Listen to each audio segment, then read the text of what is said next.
माननीय अध्यक्ष महोदय, मी अतिरिक्त माहिती सभागृहाला देऊ इच्छितो की जेव्हा मी याच्यात खोलात गेलो तेव्हा एक बाब लक्षात आली की यांना 100% इन्कम टॅक्स एक्झम्पशन आहे आणि आपल्या कायद्यामध्ये जी तरतूद आहे any benefit from state government or central government आणि राज्य शासनाने 2% अंशदानातून यांना सूट दिलेली आहे चॅरिटेबल हॉस्पिटलला। आणि त्यामुळे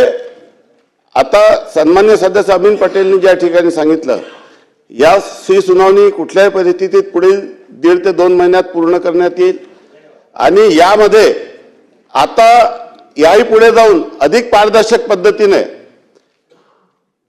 आता 2% अंशदानातून आपण सूट दिल्यामुळे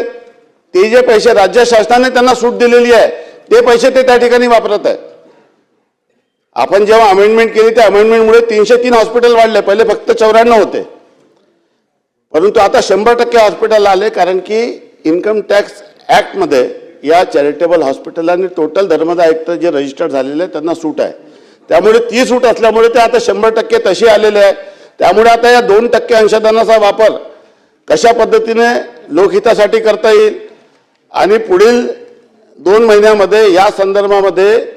राज्य शासन जो निर्णय घेईल तो निर्णय सर्व सन्मान्य सदस्याला या ठिकाणी कळवण्यात येईल आणि कुठल्याही पद्धतीने